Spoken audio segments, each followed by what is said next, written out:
Welcome back. This time, we're stepping into a story about a duke who was certain the man beside him would always understand, until that certainty suddenly wasn't enough anymore.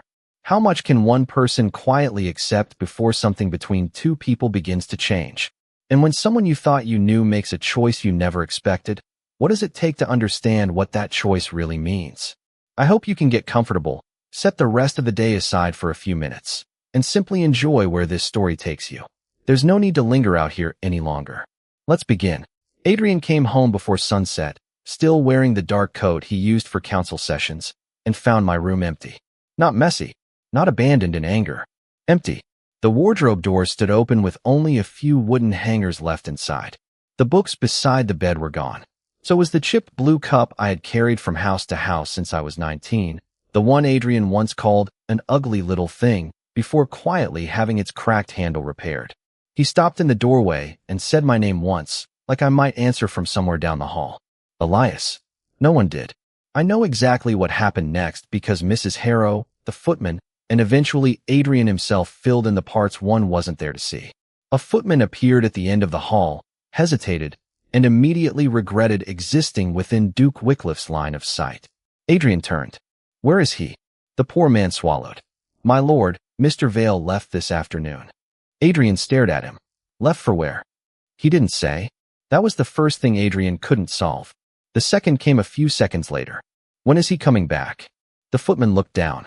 He didn't say that either. For a few hours, I had imagined enjoying that moment. I had pictured Adrien seeing the empty shelves and finally feeling a fraction of what it was like to wait for someone who always had a reason to be somewhere else. But by the time his carriage crossed the estate gates, I was already miles away, sitting beside a rattling train window with my gloves in my lap and a headache behind my eyes. Revenge had sounded satisfying when I was still packing.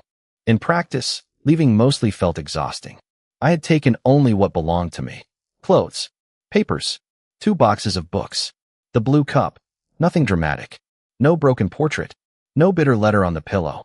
Adrien liked problems with clear edges, and I had spent too many years helping him turn our life into one. I wasn't giving him another set of instructions. Back at Wycliffe House, Adrien apparently decided that a missing explanation was a logistical inconvenience. Send someone to the station, he told the footman. Check the West Road. His brother may know where he's gone. My lord, the man said carefully. Mr. Vale asked that no one follow him. That stopped Adrien. Adrien did not shout when people disobeyed him. He became quieter. Somehow that was worse. He asked, Yes, my lord. Specifically, yes. A pause. He said he was safe. He said not to make trouble for the staff. And he said, the footman looked like he wanted the floor to open. Adrien waited. He said you would understand. There was the joke, if you could call it one. I had been understanding Adrien for nearly 6 years. I understood when dinner went cold because an estate dispute ran late. I understood when our anniversary became a meeting with 3 ministers and a visiting magistrate. I understood when he promised me Sunday and gave Sunday to a tenant crisis because a roof had collapsed and 2 families needed somewhere to sleep. That last one mattered.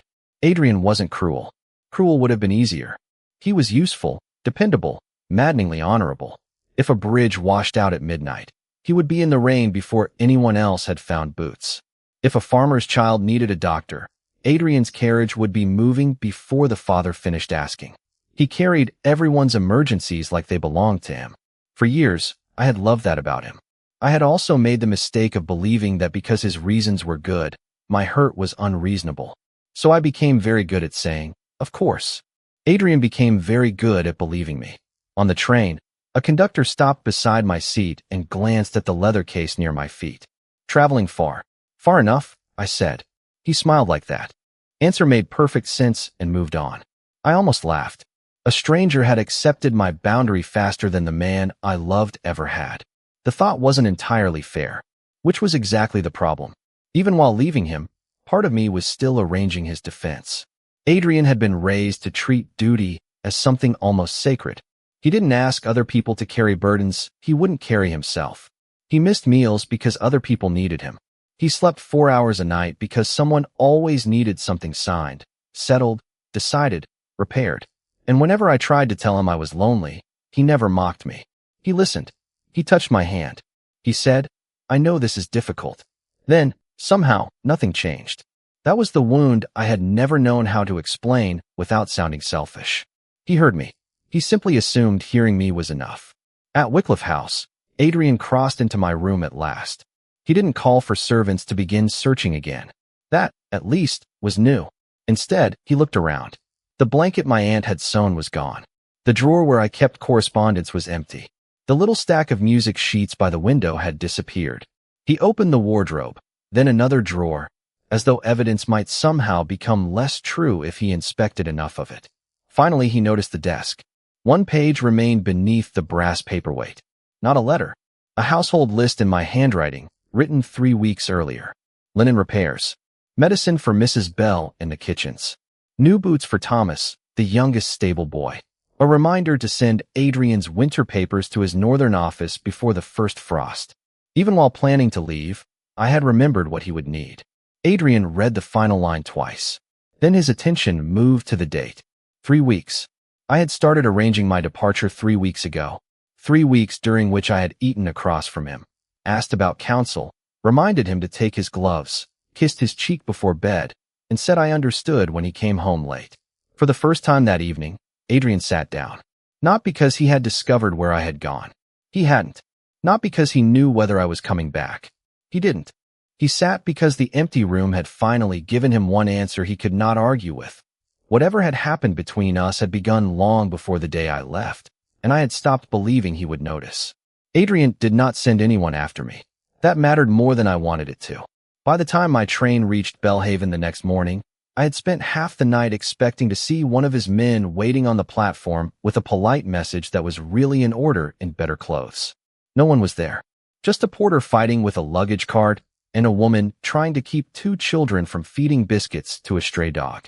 I stood under the station clock for a moment, almost suspicious of my own freedom. Then I picked up the smaller case and walked.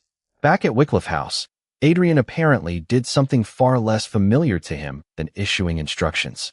He started paying attention. The household list on my desk was only the beginning. He went to breakfast at 7, as always, and found one place setting instead of 2. Mrs. Harrow, the housekeeper, poured his coffee without comment. Did Elias stop taking breakfast here recently? Adrien asked. Her hand paused over the pot. Not recently, Your Grace. When? About 2 months ago. He looked toward my empty chair. Why? Mrs. Harrow had served his family for 31 years and feared almost nothing, including dukes before coffee. You would have to ask Mr. Vale. I'm asking you. Then I'd say he got tired of waiting. That answer cost her something. Adrien could have reminded her who employed her. Instead, he set down his cup. Waiting for me. Mostly. She hesitated. At first. That changed the question. Adrien leaned back. What does that mean? Mrs. Harrow folded her hands. After a while, Sir, I think he stopped expecting you. I was checking into a small boarding house near Belhaven's Old Market when Adrien learned that I had quietly stopped arranging my mornings around his. The woman at the desk pushed a register toward me. How long will you be staying? A week. I heard myself answer too quickly. She lifted one eyebrow. And after that, I'll decide in a week. It was the first decision I had made. In years without calculating how it would affect Adrien's calendar. Strangely, it terrified me more than leaving. I signed my name anyway. That same morning, Adrien went looking for his own calendar. He found evidence everywhere. 3 months earlier, I had reserved an evening for a concert in town. Adrien had written a council dinner over it. Beside the new entry, in my handwriting, were 2 words, of course. 6 weeks later, I had marked a Sunday walk we had postponed twice already. A tenant delegation arrived unexpectedly. The walk disappeared from the next week's calendar. It never returned. Then he found something worse. A small notation beside a date 4 weeks earlier. Dinner. Please. Adrien remembered that night. So did I. He had come in after 10, tired enough to loosen his collar before he reached the dining room. I was still there with a book beside a plate I had stopped pretending I would eat. You waited, he had said. Apparently. It's fine. He crossed the room, took my hand, and pressed his thumb once across my knuckles. The northern leases became a disaster. I should have sent word. I know. You always do. Because I loved him, I had smiled. Then I asked, could we have breakfast tomorrow? Just breakfast? He almost smiled. I think I can manage breakfast. Don't say yes if you can't. I can. He hadn't. Before dawn, a messenger arrived about a damaged mill. Adrien left before I woke. There had been no argument afterward. That was the detail that bothered him now. No complaint. No rescheduled breakfast. I had simply stopped asking. By noon, Adrien understood that my departure had not begun 3 weeks earlier. 3 weeks earlier was only when I started packing. The leaving had begun much earlier, one surrendered expectation at a time, and duty had helped hide it. Every interruption had been legitimate. A roof really had collapsed. The leases really did affect dozens of families. The mill really had needed him. There was always someone with a problem more urgent than loneliness. No single choice looked unforgivable. Put them together, though, and Adrien could finally see what I had been living inside. He left the calendar open and went. Downstairs, Thomas, the youngest stable boy, was struggling with a new pair of boots near the back entrance. Adrien stopped. Those fit. Thomas nearly fell over trying to stand. Yes, Your Grace. Adrien looked at the boots, then at him. Elias ordered them. Yes, sir. Because the old ones leaked? Thomas nodded. Adrien had spent years thinking he was the practical one between us. Yet I had noticed the stable boy's wet feet, while Adrien had failed to notice that I had stopped waiting for breakfast. There was no cruelty in that realization. That was what made it land. That afternoon, he canceled the search he had almost ordered the night before. Not postponed it. Canceled it. He told the household that no one was to contact me on his behalf unless I contacted them first. It was a small decision, but it was the first time his response to losing me was not to tighten his grip. Then Mrs. Harrow brought him a folded sheet. I found this while clearing the papers Mr. Vale left in the morning room desk, she said. It was beneath the blotter with several discarded household drafts. I don't believe he meant anyone to see it. Adrien recognized my handwriting before he unfolded it. It was an unfinished note, written nearly a month before I left. Adrien, I know why the estate needs you. I know why everyone comes to you. I know none of this is because you mean to hurt me. I just don't know how to tell you that understanding the reason doesn't make me less lonely. The note ended there. No accusation. No ultimatum. I had never finished it, and I had never given it to him. Adrien stared at those 4 lines for a long time. Then he looked at the calendar, at all those reasonable emergencies, all those little of courses, and finally understood something that frightened him more than my empty room had. He had been asking himself what he had done to make me leave. The unfinished note suggested a much worse question. How many times had I tried to stay before I finally stopped trying? The unfinished note should have been enough to keep Adrien quiet for a while. Instead, it changed what he did next. He did not send me a letter. He did not dispatch a carriage. He did not ask anyone in Belhaven whether they had seen me. He sent one instruction to his solicitor. Make no attempt to locate Elias Vale, but prepare a complete accounting of anything in my name, anything I had paid into, and anything I could legally claim without asking Adrien's permission. That decision reached me before he did. The next afternoon, I was standing in the back room of a small bookseller near the market, negotiating temporary work cataloging a private collection, when the boarding house keeper appeared with an envelope. You have very serious mail for a man who told me he was staying 1 week. I contain multitudes. You contain 2 shirts and too many books. I liked her immediately. The envelope carried the solicitor's seal, not Adrien's. I almost refused it anyway. Then I opened it and found no plea to come home. No explanation. No schedule for reconciliation. Just confirmation that an account I had contributed to for years was legally mine to access, along with a note stating that Duke Wycliffe had instructed the office not to interfere with any independent arrangements I chose to make. I read that line twice. Adrien had spent 6 years assuming I would stay. Now, with one signature, he had made it easier for me not to. I hated how much that mattered. Bad news? The bookseller asked. Complicated news. That's usually the expensive kind. In this case, it was the opposite. The money meant I did not need Adrien's house, his staff, or his name to make leaving practical. By evening, I had extended my room for a month instead of a week and accepted the cataloging work. It was modest work, but it was mine. That choice changed something in me. Until then, part of my departure had still felt temporary, as if I were holding my breath outside our life. Signing the agreement forced me to admit I was building another one. I told the solicitor he could confirm only one thing to Adrien. I was safe and financially independent. Nothing more. When the message reached Wycliffe House, Adrien read it in his study. "And employment?" he asked Mr. Finch. "Mr. Vale asked me not to provide details." Adrien looked up. "You know?" "Yes." "And you won't tell me?" Finch adjusted his spectacles. "You instructed me to respect his independent arrangements, Your Grace." Adrien closed his mouth, opened it again, then said, "Quite right." It was a tiny thing. The old Adrien would have called the distinction absurd and demanded an address. This Adrien let the boundaries stand. 3 days later, he finally wrote to me. The letter was only 6 sentences. "Elias, I know you are safe. Finch has confirmed that much and nothing else. I will not ask him for more. I found the note you did not finish. I am sorry I gave you so many reasons to believe finishing it would make no difference. If you want no contact, tell me once, and I will respect it." I sat on the edge of my rented bed with that letter in my hands for nearly 10 minutes. Then I got angry, not because it was cruel, because it was careful, because he had finally managed, in 6 sentences, to give me a choice without explaining why his needs should come first.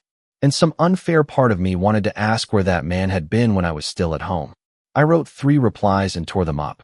The 4th contained 5 words. "I need time. Please don't come." Adrien received it the following morning. He read it once, folded it, and put it in his desk. He did not come. That was the first meaningful change between us after I left, though neither of us would have called it romantic then. There was no touch, no reunion, not even a shared room. There were miles between us.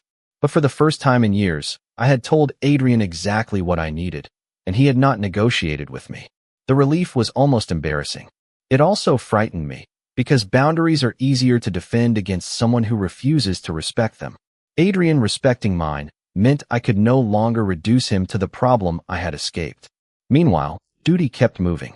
A dispute over winter grain contracts demanded his attention. 2 tenant families needed relocation before repairs could begin. Council letters accumulated. The same machine that had swallowed our dinners and Sundays did not suddenly become kinder because I had left. The difference was that Adrien no longer had me quietly absorbing its cost. At the end of my first week in Belhaven, the bookseller offered me a permanent position managing the private collections he handled for families across the region. It came with enough money to live simply in a small apartment above the shop. "You don't have to answer today," he said. I looked around at the stacks I had spent the week bringing into order. No one here knew me as the Duke's patient companion. No one expected me to smooth a schedule, excuse an absence, or make disappointment graceful. "I don't need today," I said. "I'll take it." That evening, I wrote Adrien again. Not because I owed him my location. I still didn't give him that. I told him only that I had work, a place to live, and no practical reason to return to Wycliffe House. Then I added the sentence I had avoided because it made the separation real. "I didn't leave so you would come after me. I left because I needed to find out who I was when I wasn't waiting for you." Adrien received the letter the next day. By then, he had understood that I could survive without him. What he had not understood, until he reached that final sentence, was that getting me home was no longer the goal. If he wanted any place in my life again, he would have to become someone I could choose without disappearing. Adrien's first mistake after reading my letter was deciding that respect could be organized. For days later, a solicitor arrived at the bookshop with documents transferring a small Wycliffe-owned cottage outside Belhaven into my sole use for as long as I wanted it. No rent, no conditions, no need to return to Wycliffe House. It was, on paper, an extraordinarily generous solution. I stared at the deed while the solicitor explained that the cottage was private, comfortable, and close enough to town for my work. His Grace thought it might give you more security. Did His Grace ask whether I wanted his security? The solicitor stopped. I believe he meant to help. I know. There it was again. The most dangerous sentence in my vocabulary. I closed the folder and pushed it back. "Please return this." The man looked genuinely surprised. "Mr. Vale, accepting the property would create no obligation. It already has." That evening, I wrote Adrien the shortest letter I had ever sent him. "I asked you not to come after me. Sending your property instead is still coming after me." His answer arrived the following afternoon. He apologized for the cottage and said the transfer would be withdrawn immediately. Then he asked one question. He had a state business that would bring him through Belhaven in 2 days. If I was willing, would I meet him for 20 minutes in the public reading room? He did not ask for my address. He did not say where I worked. He added that he would not approach me anywhere else in town, and if I said no, there would be no meeting. I nearly did say no. Then I realized something uncomfortable. I had spent years wishing Adrien would listen when I spoke plainly. Refusing to let him hear me now simply because I was angry would turn my boundary into punishment. So I agreed. Adrien was already in the reading room when I arrived. Of course he was. The man could neglect breakfast for months and still arrive 6 minutes early to an appointment. Elias. He stood, then stopped himself from crossing the space between us. That tiny hesitation did more to unsettle me than an embrace would have. Adrien. His gaze dropped briefly to the chair opposite him. May I? It's a chair. I'm trying not to assume. Despite myself, I almost smiled. You're making sitting down sound legally binding. I've had a difficult week with solicitors. That was as close as we came to joking. Then we sat, and the distance between our chairs felt very deliberate. Adrien placed no papers on the table. No deed. No plan. The cottage was a mistake. Yes. I thought giving you something independent from the house would prove I understood. You gave me a different house you controlled. He absorbed that without arguing. Yes.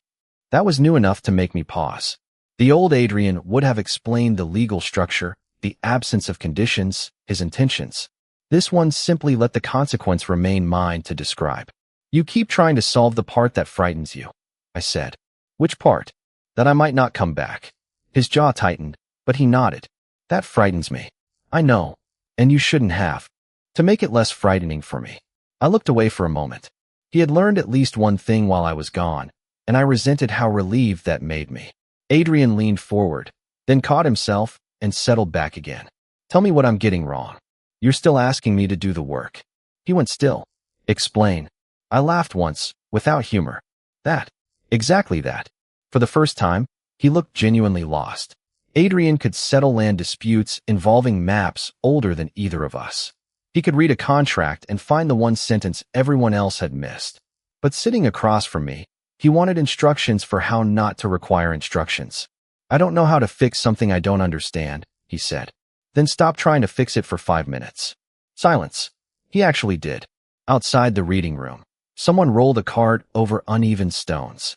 A clock clicked above the door. Adrien did not fill the quiet with an argument. Eventually I said, Do you remember the night I waited for dinner? Yes. What do you think I wanted? For me to come home. No, his expression changed. Then what?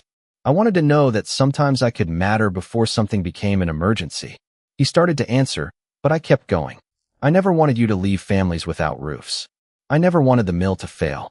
I never wanted you to stop being the man people could depend on. My voice stayed level, which somehow made it harder. I just got tired of being the person who was easiest to disappoint because I would understand why. Adrien said nothing for several seconds. Then, very quietly, I made your patience convenient. That came close. Close enough that something in me loosened before I could stop it. Yes. He looked down at his hands. And every time you accepted it, I thought we were all right. We weren't. I know that now. Knowing it now doesn't mean I trust you not to do it again. I know that too. When our 20 minutes ended, Adrien stood first. I reached for the book I had brought, and at the same moment a man hurrying past clipped the back of my chair. Adrien's hand came toward my shoulder on instinct. I tensed. He stopped before touching me. His hand hovered for half a second, then dropped. Sorry. It was such a small thing that no one else in the room would have noticed. I did. For years, Adrien had acted first because he was usually right about what needed doing. This time, he noticed my reaction before completing the gesture. It did not repair us. But it was the first moment I believed repair might require something other than my surrender. At the door, I expected him to ask when he could see me again. He didn't. Thank you for coming, he said. Then I noticed the folded page in his hand. My unfinished note. Why did you bring that? Adrien looked down at the 4 lines I had never meant him to read. Because I thought this was where I finally told you what I should have done differently. He paused. Now I think I've been reading it wrong. How? You wrote that you knew why the estate needed me. You knew why everyone came to me. You even knew I wasn't trying to hurt you. His voice lowered. I kept treating this as proof that I failed to explain myself to you. He looked at me then, with no solution waiting behind the question. But you already understood all of it, didn't you? I didn't answer. I didn't need to. Adrien looked back down at the unfinished note, and I watched the last comfortable explanation he had for our failure begin to fall apart. He was finally close to the truth. He just hadn't yet understood what my understanding had cost me. Yes, I said.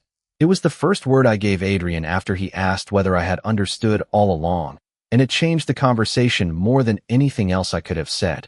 We had left the reading room and stopped beneath the covered walkway outside, where people passed carrying parcels and newspapers, too busy to care that a Duke had just discovered the central argument of his relationship was wrong.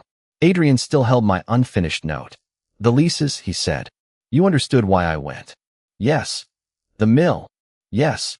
The families after the roof collapsed. Adrien, I knew their names. That silenced him. I had helped arrange rooms for those families. I had sent clothes for their children. I had reminded Adrien which tenant's wife was recovering because he had been too tired to remember. None of his reasons had ever been mysterious to me. He unfolded the note again. The 4 lines were suddenly evidence against the assumption he had carried since I left. I know why the estate needs you. I know why everyone comes to you. I know none of this is because you mean to hurt me. I just don't know how to tell you that understanding the reason doesn't make me less lonely. Then why didn't you tell me that wasn't enough? He asked. The question came softly, but I felt the old pattern hiding inside it. Why didn't you explain better? Why didn't you make me understand? I did. Adrien frowned. Not clearly enough for me to. He stopped himself. That mattered. He looked at the page again, then at me. No, that's not what this says. I waited. You weren't trying to make me understand why you were hurt. No, you were telling me you were hurt, even though you understood. Yes. There it was. The thing he had been looking for since he found my room empty did not exist. There had been no final misunderstanding. No moment when I stopped seeing his side. I had understood him right up to the moment I packed the blue cup. That was why it had taken me so long to leave. Every time I hurt, I explained his side before I allowed myself to feel mine. The estate needed him. Someone was sick. Someone's livelihood was at risk. The council could not wait. And because my problem was only loneliness, I kept ranking it last. Adrien looked toward the street, putting the evidence together differently now. The calendar, the missed breakfast, all those reasonable emergencies, all those little of courses. When you said, of course, he said, I heard permission. Most of the time, I meant permission. That isn't better. I hadn't expected that answer. No, I said. It isn't. Because you kept giving it when it cost you something. And you kept accepting it. He nodded. No defense. No explanation. Just consequence. For once, I didn't have to soften the truth after saying it. That was strangely intimate. Adrien folded the note carefully. I said I made your patience convenient. You did. But that's not all of it. I watched him. No, he took a moment. I made your understanding part of the system. That landed harder because it was right. Council meetings could not move. Emergencies could not wait. Tenants needed answers. Staff needed decisions. Duty had rules. I did not. Whenever something had to bend, it was me. Not because Adrien valued me least, but because he trusted me most to absorb the impact. The distinction did not excuse anything. It explained why neither of us had recognized the damage soon enough. You thought I was safe to disappoint, I said. His face tightened. Yes. It would have been easier if he had argued. Instead, he gave me the one thing I had almost stopped expecting from him. Recognition without requiring me to make it comfortable. And that changed something for me too. Until that moment, my plan had been simple. Stay away long enough to learn how to live without him. Distance was the only boundary I trusted. But if the problem had never been that Adrien failed to understand my explanations, then explaining myself better would not fix us. And disappearing forever would not teach me how to stop disappearing inside a relationship either. I needed something harder. I needed to say what I wanted before resentment translated it into silence. And I needed to see whether Adrien could hear a need without treating it as a problem to manage. What happens now? He asked. A month earlier, he would have meant, what is the plan? This time, I heard the actual question. I keep my life in Belhaven. His expression shifted, but he stayed quiet. I keep the work. I keep making decisions that don't begin with your schedule. And if we speak again, I'm not going to make your side of the argument for you before I tell you mine. Adrien absorbed that. All right. You hate not knowing where that leaves us. Very much.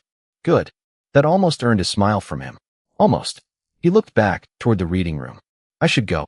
I was surprised. You came all this way. And you gave me 20 minutes. We've gone over. I noticed. He stepped away, and I realized distance no longer told me everything I needed to know.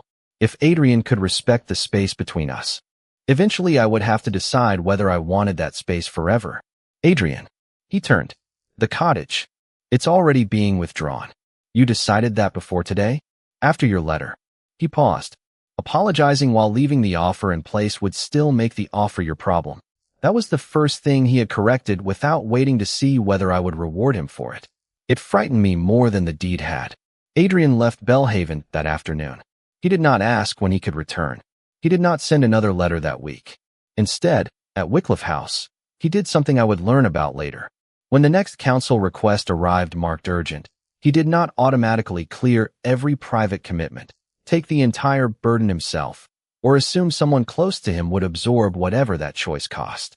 He asked his steward a question that would once have sounded almost irresponsible to him. Who else can carry part of this? It was ordinary. That was why it mattered. Adrien had begun to understand that the problem was larger than missing dinners. He had built a life in which being dependable meant someone always had to bend. For years, that someone had been me. Now the question hanging between us was no longer whether he could convince me to come home. It was whether he could change the system when I wasn't there to absorb its cost, and whether I could learn to choose him without abandoning myself. The first consequence of Adrien finally understanding the pattern was that I could no longer pretend my only problem was him. 3 days after he left Belhaven, Mr. Hale, the bookseller, handed me a ring of keys to the apartment above the shop and said, "Congratulations. You're officially responsible for every leaking pipe, crooked shelf, and customer who insists Byron belongs under history." I turned the keys over in my palm. You make permanence sound irresistible. I sell books. Disappointment is part of the business. I smiled, but the keys felt heavier than they should have. I had wanted a life that did not depend on Adrien. Now I had one beginning in my hand. Choosing it meant accepting that even if Adrien changed completely, I could not. Simply return to being the man who had left. So I signed a 6-month agreement. Then I wrote to him, "I'm staying in Belhaven." His reply came 2 days later. "I'm glad you found something that is yours." No argument. No reminder that Wycliffe House had once been mine too. He added that Mrs. Bell's medicine had arrived, Thomas's boots were surviving the mud, and Mrs. Harrow had threatened to resign if Adrien attempted to reorganize her pantry again. I laughed before I could stop myself. He remembered which small things mattered to me, without turning them into reasons to return. That was the new difficulty. Adrien was becoming easier to miss. Over the next 2 weeks, our letters remained careful. Not daily, not romantic. Sometimes only a few lines. He never asked where I lived. I never volunteered it. But with Adrien no longer filling every silence with a solution, I occasionally chose to fill one myself. Then an early frost damaged several tenant farms in the northern district. Grain prices rose within days. The estate's first response told me more than Adrien's letters had.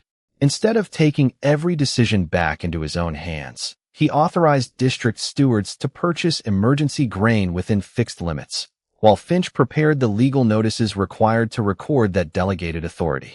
It was unusual enough that Mr. Hale mentioned it when the notice appeared in the regional circular. "Your Duke is letting other people make decisions. He's not my Duke." Hale glanced at me. Naturally, I took the paper from him.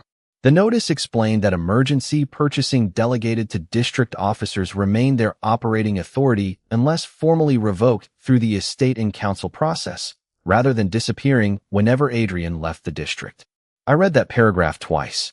Adrien was not merely promising to change.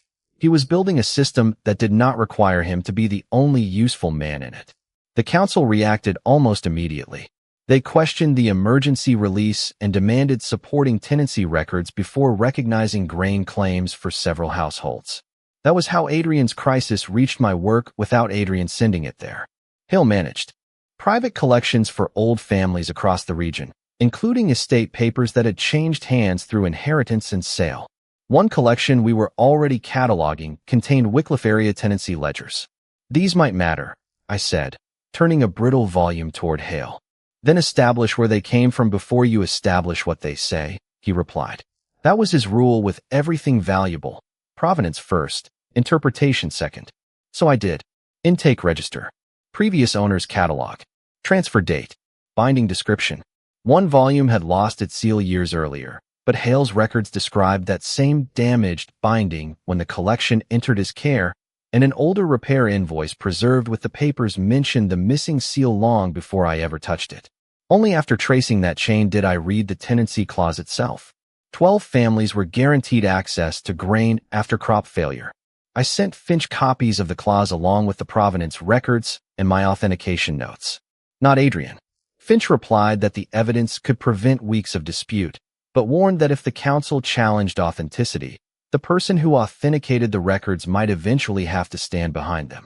I looked at my own signature at the bottom of the page. For years I had avoided becoming the difficult part of anyone else's life. This time I signed the final statement anyway. I was helping the tenants because I chose to, through work I had chosen, using competence that belonged to me. Adrien did not get to turn that into proof I belonged beside him. To his credit, he didn't try. His next letter contained only, "Finch showed me what you found. 12 households will receive stores tomorrow. Thank you." Beneath it he had added, "I know you did it for them." That sentence nearly undid me. He understood the boundary without making me draw it again. A week later, Adrien came through Belhaven on estate business and asked whether I wanted tea. I said yes. This time I chose the place. "You're becoming very trainable," I told him when he waited for me to indicate the chair. "I've been called worse. By me. Frequently." The warmth lasted perhaps 10 seconds before it frightened me. Adrien noticed and did not reach for it. We talked about the grain stores, my work, Thomas's apparently indestructible boots. Then I told him about the 6-month lease. His expression shifted. "Good. You don't have to pretend that doesn't hurt." "It hurts." His honesty stopped me. "But your independence isn't an injury you're doing to me." My hand rested on the table between us. Adrien's was several inches away. He did not close the distance. After a moment, I did. My fingers touched his. He looked down, then back at me, waiting. I turned my palm upward. Only then did he take it. His grip was careful, familiar enough to hurt, and different enough to matter. When I pulled away, he let me. Immediately. Then a messenger entered asking for Duke Wycliffe. Adrien read the message, and his expression changed. "The council has challenged the emergency release again," he said. "They're threatening to block the northern shipment unless I appear in the capital. Can the stewards keep purchasing? Under the authority I delegated, yes, for now. That's part of what the council dislikes. Stopping it outright requires more than a messenger's order, so they're attacking the release and the evidence supporting it instead." I understood the shape of the pressure before he explained anything else. The records I had authenticated were no longer merely helping 12 families. They were now one of the supports holding Adrien's new system in place. "They may challenge my statement." "Yes." He folded the message. "And if they do, I won't decide for you whether the risk is worth taking." There it was, the same pressure that had broken us, returning in a new form. Only now neither of us could survive it by falling back into our old roles. Adrien had to face duty without making himself indispensable. I had to decide whether independence meant staying safely outside his problems, or having the freedom to step into one because I chose to. The council did not merely ask Adrien to come to the capital. By midnight, they had challenged the emergency release and ordered the northern shipment held pending review of the tenancy evidence and Adrien's delegated purchasing authority. 12 families who had received the first stores were protected for the moment. The next shipment was not. The message had been designed carefully. The council could not erase the steward's authority with a messenger's order, just as the regional notice had made clear, so they attacked the two things supporting its use, the release itself and the evidence behind it. Adrien read the dispatch outside the Belhaven station while I stood beside him. "They know you won't let the tenants wait," I said. "Yes." "So they know you'll go." "Yes." The old version of us could have performed the rest from memory. Adrien would leave. I would tell him I understood. Neither of us would say what it cost.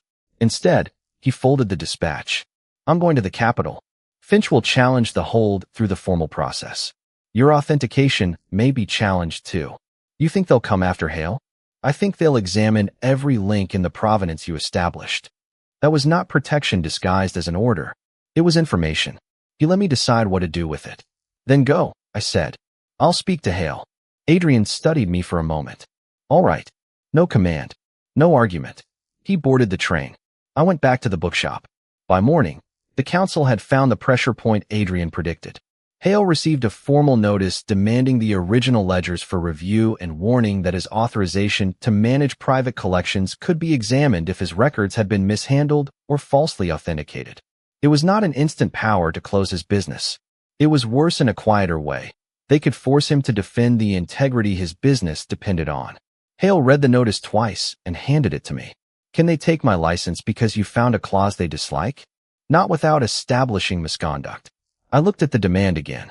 But they can make us prove there wasn't any. Then we prove it. My old instinct arrived immediately. Remove myself. Make the problem smaller. I could resign. Separate the shop from my statement. Hale stared at me. Would that make the intake register stop existing? No, the previous catalog? No, the repair. Invoice. I knew where he was going. No, then you have a remarkable talent for making sacrifice sound administrative. That hurt because it was true. Adrien had not been the only person trained by our relationship. I had learned to disappear before anyone could ask me to stay. So I did something harder than resigning. I stayed.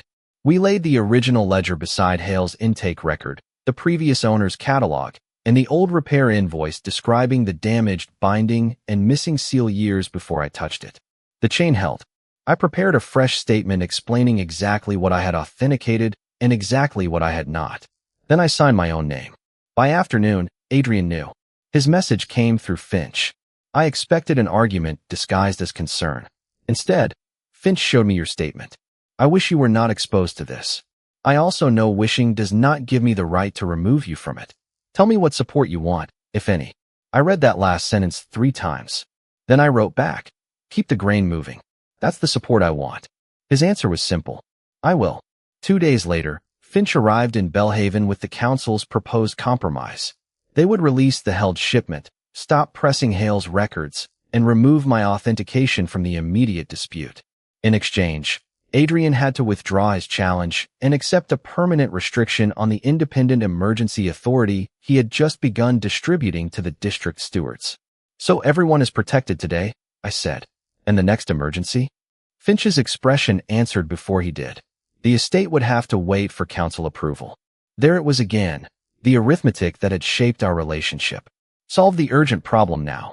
Let someone absorb the future cost. Adrien could surrender the new system, become indispensable again, and call the sacrifice responsibility. What is he going to do? I asked. His Grace asked what you wanted. I nearly swore. Of course he did. Finch looked tired. I told him that was not my decision to request from you. I walked to the window. For years, I had wanted Adrien to include me in choices that affected us. Now he was trying so hard. Not to assume that he risked handing me responsibility for a decision that belonged to him. Tell him I won't choose this for him. Finch nodded. Anything else? The answer frightened me because it required more than understanding Adrien. It required trusting him. Tell him I trust him to decide. Adrien returned to Belhaven the following evening. The shipment is moving, he said when he found me outside the closed bookshop. This time he knew where to find me because I had given him the address myself. You refused the compromise. Yes. And the council? The formal challenge continues.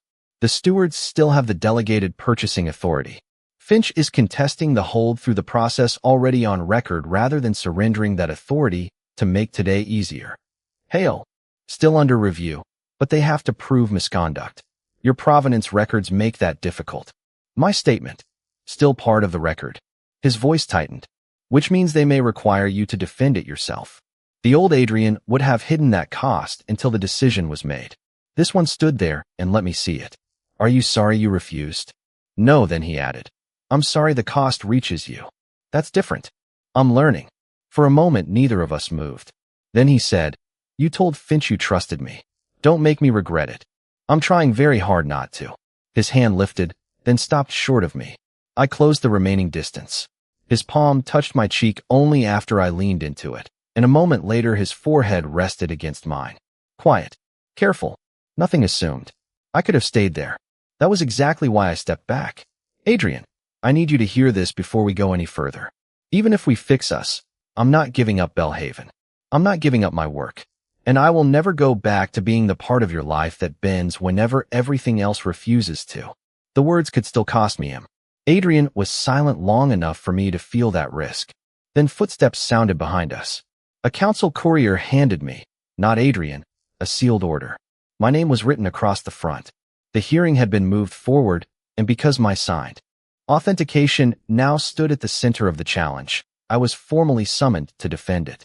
Hale could answer the review with the provenance records we had prepared. Adrien could fight for the steward's authority, but no one could testify to my work in my place. If I withdrew my statement, I could step back out of the dispute.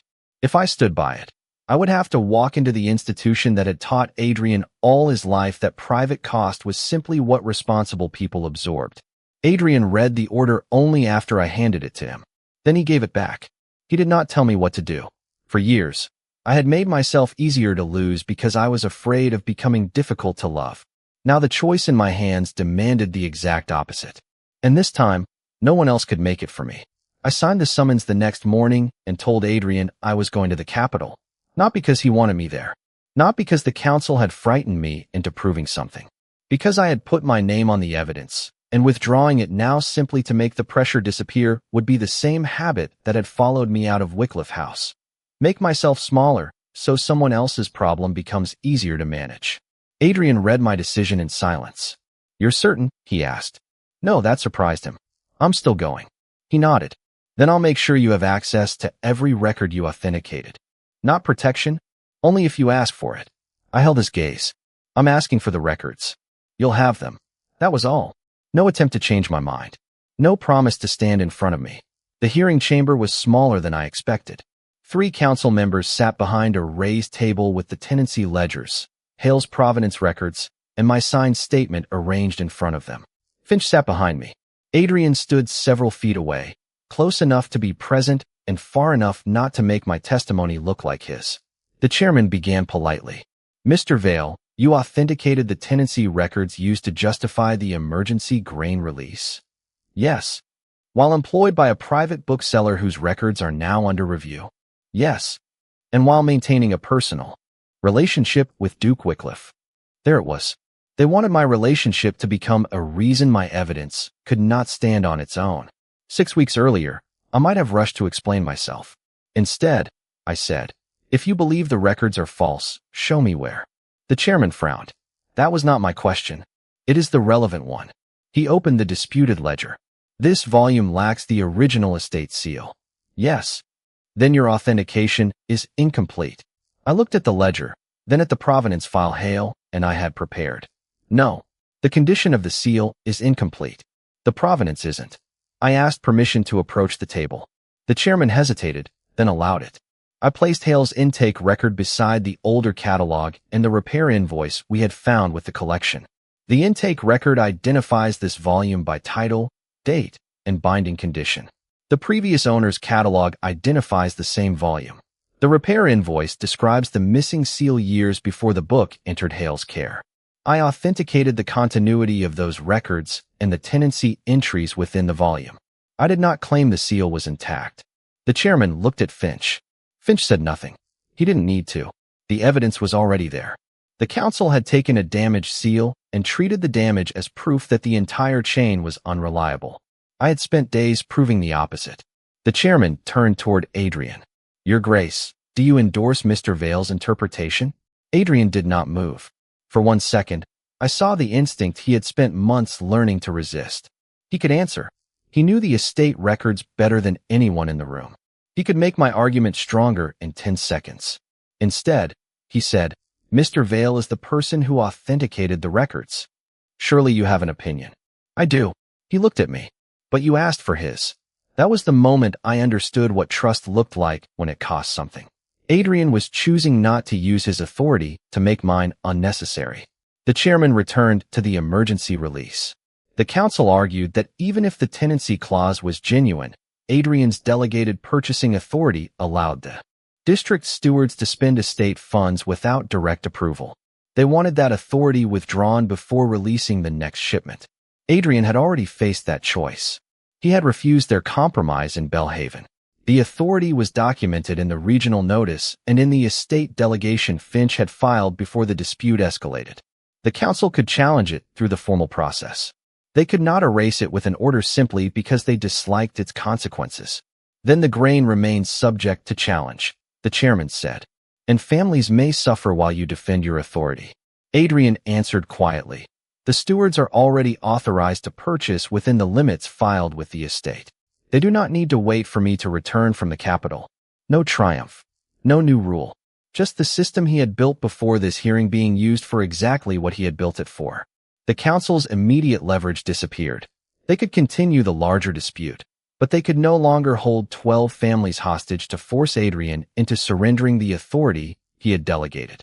Then the chairman turned back to me. Your statement remains part of the proceeding. The bookseller who employs you may still face review. My old instinct arrived one final time. Withdraw. Protect Hale. Make this simpler. I looked at the provenance records on the table. Hale had trusted me because I had done the work. I had signed the statement because the evidence was true. If I removed my name now, I would not be protecting him from a false accusation. I would be teaching the council that pressure could make truthful evidence disappear. I kept my hands flat on the table. Then review him properly, I said. But I won't withdraw evidence because my name makes your process inconvenient. The room went silent. That was my choice. Not staying with Adrien. Not forgiving him. Not proving I was brave. Choosing not to disappear. The chairman called a recess. This time, the council returned without the same confidence. Hale's license would not be suspended without evidence of misconduct. The tenancy records would remain part of the review. The northern shipment would continue under the authority already delegated to the district stewards while the larger question of council oversight moved into formal proceedings. No one had magically won everything, but the council had lost the pressure point they had built the hearing around. They could no longer make Adrien choose between immediate relief and permanent dependence on the council, and they could no longer make me choose between truth and silence. Outside the chamber, Adrien found me alone in the corridor. You were very good in there, he said. I know. A tired smile touched his face. Good. Then it disappeared. You know I could have answered for you. Yes. I wanted to. I know. He looked down for a moment. But being useful to you is not the same as being entitled to act for you. That was the answer I had needed without knowing how to ask for it. I stepped closer. Adrien. Yes. If I don't come back to Wycliffe House, what happens to us? His face tightened, but he did not reach for me. Whatever you choose. That isn't an answer. It's the only honest one I have. He looked tired then, not like a duke, not like the man everyone depended on. Just Adrien. I love you. I want a life with you. But if the only way to have you is to make your freedom smaller, then I don't get to have you. Something inside me gave way, not the boundary. The fear behind it. I took his hand. He let me decide the distance. I'm not promising to come home, I said. I know. I'm not giving up Belhaven. I know. And if you say I know one more time, I may regret this. The corner of his mouth moved. Understood. I smiled despite myself. Then I kissed him. Not because the hearing was over. Not because he had rescued me. Because when the moment came to choose between control and trust, he had chosen trust. And so had I. It was brief, careful, and completely different from coming home. When we stepped apart, nothing was magically fixed. I still had my apartment. He still had Wycliffe. The council review still waited. But the central conflict between us had finally been decided. Adrien no longer believed love gave him the right to assume I would stay. And I no longer believed loving him required me to make leaving the only way I could be heard. The council review ended without another summons, and the northern grain kept moving under the authority Adrien had already delegated. Hale's records were accepted for what they proved. His business remained open, and the matter that had once been used to pressure Adrien into surrendering control quietly lost its teeth. But none of that brought us back to Wycliffe House. I went home to Belhaven. Adrien went back to his estate. For the first time, neither of us treated distance as punishment. It was simply space we had chosen to keep while we figured out what came next. A week later, a letter arrived at my apartment above the bookshop. Elias, Mrs. Harrow says you would be horrified to know I have survived without reorganizing the pantry. I assume this means she has not forgiven me.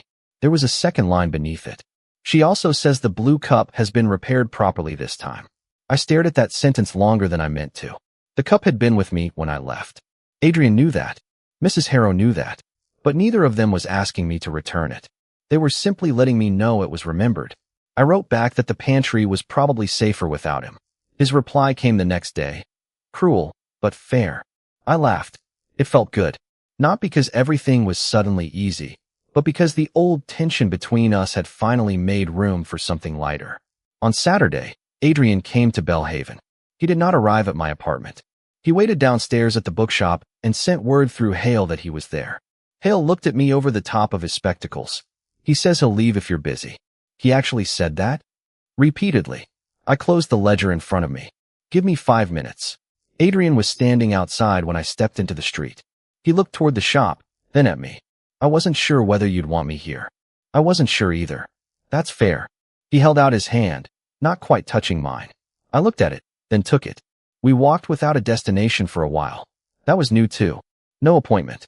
No estate matter. No problem waiting at the end of the road. Eventually, we stopped outside the apartment. Do you want me to come up? He asked. I nodded. Inside, he noticed the shelves first. My books were everywhere, mixed with the shop catalogs and papers from work. The room was small, imperfect, and entirely mine. Adrien stood in the doorway as if he understood that the space itself was an answer. It's good, he said. It is. Do you like it? Yes. He smiled. Good. He didn't tell me the Wycliffe rooms were larger. He didn't offer to improve anything. He didn't suggest bringing furniture from the estate. He simply sat where I pointed and let me make tea. When I handed him the chipped blue cup, he looked down at it. I thought you left this at Wycliffe. I took it. I noticed.